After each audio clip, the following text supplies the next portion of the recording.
Hai teman-teman, perkenalkan namaku Hartinoma Ternate.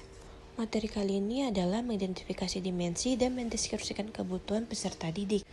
Pengertiannya, mengidentifikasi dimensi dan mendeskripsikan kebutuhan peserta didik adalah langkah penting dalam proses pembelajaran yang berpusat pada siswa.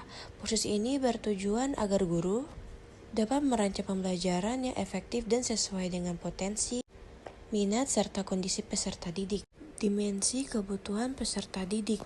Dimensi ini merujuk pada berbagai aspek yang mempengaruhi perkembangan dan kebutuhan peserta didik. Jenis-jenis dimensi. Pertama, dimensi fisik. Berkaitan dengan kesehatan, kebugaran, dan perkembangan tubuh. Contoh peserta didik memerlukan waktu istirahat cukup, gizi yang baik, dan aktivitas fisik yang mendukung. Dua, dimensi kognitif. Menyangkut kemampuan berpikir, memahami, mengingat, dan memecahkan masalah. Contoh, kebutuhan akan materi pembelajaran yang sesuai dengan tingkat perkembangan intelektual mereka. 3. Dimensi sosial atau emosional. Berkaitan dengan hubungan interpersonal dan pengelolaan emosi. Contoh, kebutuhan akan lingkungan belajar yang aman, suportif, serta kesempatan untuk berinteraksi dan berkolaborasi. 4. Dimensi moral dan spiritual. Menyangkut nilai etika dan kepercayaan peserta didik. Contoh, kebutuhan untuk dihargai, diajarkan nilai kebaikan, dan diarahkan pada perilaku positif. 5. Dimensi minat dan bakat. Berkaitan dengan kecenderungan dan potensi khusus setiap individu. Contoh, kebutuhan akan pembelajaran yang mengakomodasi minat dalam seni, olahraga, sains, dan lain-lain. Mendeskripsikan kebutuhan peserta didik. Melakukan observasi langsung terhadap perilaku dan respon siswa. Melakukan asesmen diagnostik di awal pembelajaran untuk mengetahui kemampuan awal dan gaya belajar.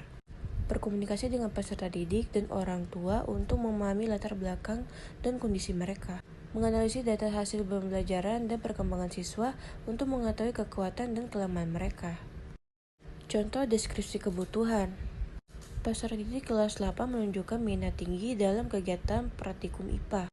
Mereka membutuhkan metode pembelajaran berbasis proyek untuk meningkatkan keterlibatan dan pemahaman konsep ilmiah. Beberapa siswa memerlukan dukungan tambahan dalam membaca dan memahami instruksi eksperimen, sehingga dibutuhkan pendekatan diferensiasi dalam pembelajaran. Kesimpulan, mengidentifikasi dimensi dan mendeskripsikan kebutuhan peserta didik merupakan langkah penting untuk menciptakan pembelajaran efektif, inklusif, dan sesuai dengan karakteristik siswa. Dengan memahami berbagai dimensi seperti fisik, kognitif, sosial emosional, moral spiritual, serta minat dan bakat, guru dapat merencanakan strategi pembelajaran yang responsif terhadap kebutuhan individu peserta didik. Proses ini membantu menciptakan lingkungan belajar yang mendukung tumbuh kembang siswa secara optimal, baik secara akademik maupun personal.